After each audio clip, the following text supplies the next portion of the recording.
हरे कृष्णा। आज का प्रसंग ध्यान से सुनिएगा। एक व्यक्ति जो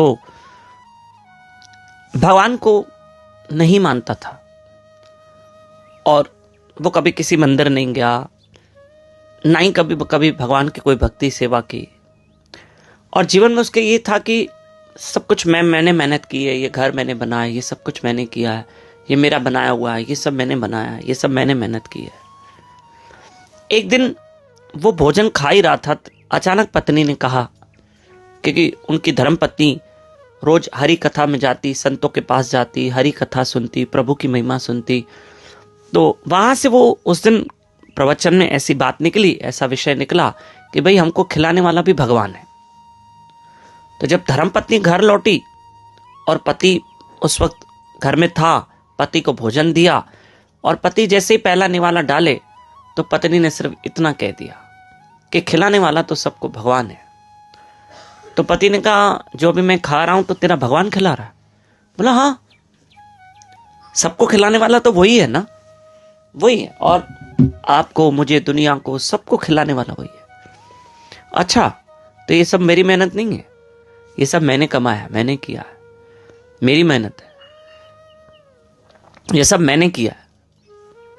तो उसने कहा ठीक है, मेहनत करने की भी शक्ति भगवान देता है शरीर में, वही तो सब चला रहा है, उसके बिना तो दुनिया चल नहीं सकती, और सबको खिलाने वाला भी वही है। तो इससे पति नाराज हो गया और घर छोड़ के चला गया। आज मैं पूरा दिन कुछ नहीं खाऊंगा, देखता हूं तेरा भगवान मुझे कैसे खिलाता है। अरे पत्नी ने कहा, इतनी बात पे आप नाराज हो गए?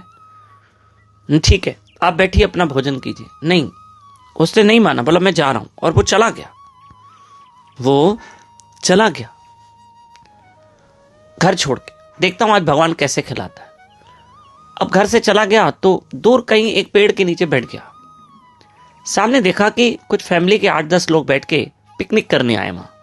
उन्होंने अपना अपना भोजन खोला। अब इसको भी भूख तो लगी थी, लेकिन मैं नहीं खाऊंगा, मैं थोड़ी उनको बोलूंगा मुझे खिलाओ, या वो लोग थोड़ी मेरे पास आएंगे, पर देखता हूं आज भगवान मुझे कैसे खिलाता है। अब जैसे वो फैमिली वाले लोग, जो फैमिली पिकनिक करने आई थी, वो खाने लगे, और जैसे ही खाने लगे तो तो इतने में कुछ डाकू आए घोड़ों पे चढ़ के। अब ये जितने फैमिली के सदस्य थे सब डर गए और वो भाग गए और वहीं पर भोजन छोड़ के चले गए। अब डाकू आए, उन्होंने देखा, अरे इतना स्वादिष्ट भोजन, और ये लोग तो भाग गए, सब चले गए, छोड़ो इनको। उस फैमिली मेंबर्स को उन्होंने ध्यान नहीं दिया डाकुओं ने, और ये सोचा कि यार इतना अच्छा स्वादिष्ट भोजन पड़ा, चलो हम खा लेते, वैसे ही भूख लगी, खा लेते। पर किसी ने कहा कि भाई देखो, हम भोजन तो खा लें, कहीं ऐसे ना हो कुछ इसमें जहर मिला हो, कोई चीज मिली और हमको फंसाने की कोई चाल हो, तो कहीं हमको फंसाया ना जाए। बोले हाँ, ये बात तो हो सकती है। बोले क्या करे? बोले चेक तो करो। बोले चेक किससे करवाए? बोले कोई तो खाए, पर अब कौन खाएगा वहां पर?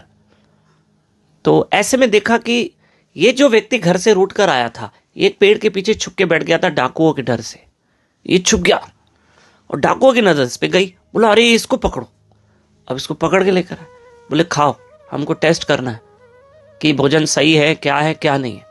बोला मैं नहीं खाऊंगा, क्योंकि ये पत्नी को बोल के आया था, मैं नहीं खाऊंगा, देखता हूं तेरा भगवान कैसे खिलाता।